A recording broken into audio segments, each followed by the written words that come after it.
sais, ma chérie, tout le monde m'appelle le roi bon, mais quand j'avais 20 ans, on m'appelait cœur de cristal, car mon cœur était pur, mais froid, comme le cristal. J'étais beau, j'avais reçu une magnifique éducation, j'étais l'unique héritier du trône, tout le monde m'enviait. Et pourtant, au fond de moi, je ne connaissais pas le bonheur, car j'étais née avec un bien étrange handicap. J'étais incapable d'aimer. Ma mère, décédée à ma naissance, ne me manquait pas. Je respectais mon père sans pour autant lui être particulièrement attachée. Mon cœur d'enfant n'a jamais vibré pour personne. J'avais de nombreux camarades de jeu, mais je ne ressentais aucune émotion particulière lorsque je ne les voyais plus. Et quand il arrivait malheur à l'un d'entre eux, j'étais pris parfois d'une sorte de pitié. J'aurais préféré qu'il ne souffrît pas, mais je n'étais ni triste, ni courroucée. J'ai certes connu dans mon enfance toutes sortes d'émotions, de la peur, de la colère, de la joie ou de la peine, mais elle n'était jamais le fruit de mon attachement à quelque être que ce fût. J'étais sombre ou joyeux quand je perdais ou gagnais à des jeux avec mes amis. J'étais furieux quand on m'obligeait à travailler alors qu'on m'avait promis que je pourrais aller monter mon cheval. Mais lorsqu'on dut achever mon cheval après une mauvaise chute, mon seul chagrin naquit de la pensée qu'il me serait difficile d'en trouver un autre, aussi rapide et bien dressé. Ma nourrice, Doha, m'a donné le sein à la place de ma mère et a été à mes côtés à chaque instant de mon enfance. Elle m'a certainement aimée autant que la mère la plus aimante qui soit. Elle est morte l'année de mes 13 ans. Elle était si bonne que tout le monde pleura lors du rituel du grand passage. Tout le monde, sauf moi. Je ressentis une certaine tristesse à l'idée de ne plus jamais la voir, mais cette peine était purement égoïste. Doha me rappelait les bons souvenirs de mon enfance et je versai quelques larmes sur eux, plutôt que sur elle. En me voyant ainsi peinée, certains crurent que mon cœur s'était réchauffé. Mais quand, au terme de la cérémonie, je partis d'un grand éclat de rire et manifestai mon impatience de passer à table, tous comprirent qu'il n'en était rien. Mon cœur restait de glace. Je possédais tout, mais il me manquait l'essentiel. Comme j'allais le découvrir plus tard, l'amour est le parfum et la saveur de la vie. Et même si son goût est parfois amer, il donne à l'existence sa beauté, sa chaleur et sa magie. Parmi les enfants qui m'entouraient, je me souviens d'Eliona, la seconde fille de ma nourrice, qui avait eu 4 enfants. Elle était née 9 jours avant moi et nous avions partagé le lait de sa mère. Nous sommes restés très proches pendant la petite enfance, jusqu'à ce que je préfère jouer avec des garçons à des jeux plus virils. Eliona en fut peinée, mais ne le confia jamais à quiconque. Au fur et à mesure de mon éloignement, je vis cependant ses beaux yeux noirs se voiler de tristesse. C'est alors que je compris véritablement ma différence. Je venais d'avoir 7 ans. J'allais trouver mon père et lui demandai pourquoi je n'avais jamais éprouvé ce sentiment qu'on nomme amour. Pourquoi l'absence de mes proches ne me faisait jamais souffrir? Mon père me prit sur ses genoux et je crois me souvenir que c'est la dernière fois qu'il fit ce geste, comme si la révélation qu'il allait faire devait mettre un terme au monde insouciant de mon enfance. Mon fils bien-aimé, je dois t'apprendre quelque chose que nous t'avons jusqu'à présent caché. Peu de temps avant ta naissance, j'ai fait enfermer dans la tour noire une sorcière qui avait causé la mort de plusieurs de nos gens. À la fin de son procès, elle promit de se venger et jeta un sort à ma tendre épouse, ta mère, qui siégeait à mes côtés, enceinte de toi. La sorcière lui prédit la mort lors de son accouchement et affirma que l'enfant à venir ne connaîtrait jamais le plus beau de tous les sentiments, l'amour. Hélas, sa funeste prédiction se réalisa, et lorsque tu vins au monde, ma joie fut terriblement assombrie par la mort de ta mère. Puis, alors que tu n'avais que quelques jours, on vit ton cœur irradié d'une douce lumière à travers ta fine peau de bébé.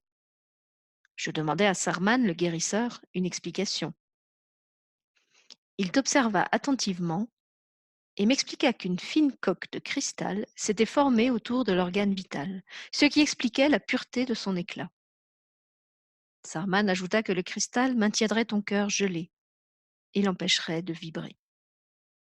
Je lui demandai s'il était possible de briser cette prison de verre, mais il me répondit que ce serait une opération trop périlleuse, car le moindre éclat pourrait mortellement blesser ton cœur. Seul son réchauffement intérieur pouvait faire fondre sa gaine et le libérer. Mais comment faire? Je réalisai par la suite, en te regardant grandir, que tu étais en effet bien différent des autres enfants. Tu semblais te suffire à toi-même et être peu affecté par les relations avec tes proches. Tu accueillais de manière presque indifférente l'affection qu'on te portait, et tu n'en offrais jamais. Et cela, mon fils, se vérifie encore aujourd'hui. Eliona t'aime, mais tu ne l'aimes pas. Ce n'est pas vrai, père, j'ai longtemps aimé jouer avec elle, mais maintenant je préfère jouer avec des garçons à d'autres jeux. Ce n'est pas elle que tu aimais, mais le plaisir que te procurait sa compagnie, pour les jeux que tu avais envie de faire. Si tu l'avais aimée vraiment, si tu t'étais attaché à elle, tu continuerais à apprécier et à rechercher sa présence, même sans jouer avec elle. C'est cela l'amour, mon fils, ce lien mystérieux qui nous relie aux autres et qui fait qu'on les aime pour ce qu'ils sont et pas simplement pour ce qu'ils nous apportent. Et les chagrins d'amour viennent de la séparation avec l'être aimé ou du fait que notre amour pour lui n'est pas partagé. Mais père, c'est une grande faiblesse de s'attacher aux autres, puisqu'ils peuvent nous quitter ou bien ne pas nous aimer. Si tu n'avais pas aimé maman, tu n'aurais pas été aussi malheureux lorsqu'elle est morte. Quoi ça sert d'aimer? L'amour, tu as raison, nous rend vulnérables et dépendants des autres.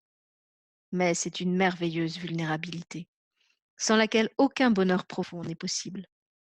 Car ce sentiment embrase notre cœur, le réchauffe, l'apaise et élève tout notre être.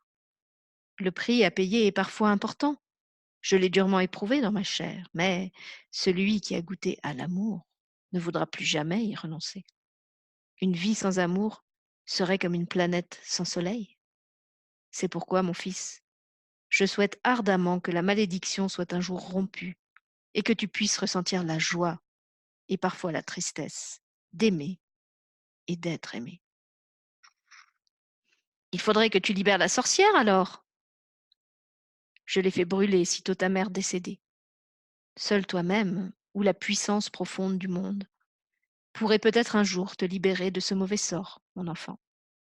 Je la prie tous les jours pour que ton cœur gelé vienne à se réchauffer et puisse faire fondre cette gangue de cristal qui l'empêche de vibrer et d'aimer. Cette conversation avec mon père m'avait à la fois attristée et réconfortée.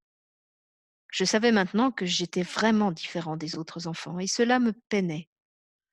En même temps, je me disais que ce sort était peut-être un mal pour un bien, car j'étais imperméable au chagrin causé par l'amour, dont je constatais les dégâts en observant les grandes personnes autour de moi. Ce sentiment ambigu allait se renforcer avec l'adolescence. Je voyais mes amis connaître les joies et les peines de l'amour et je ne savais si je devais les envier ou les plaindre.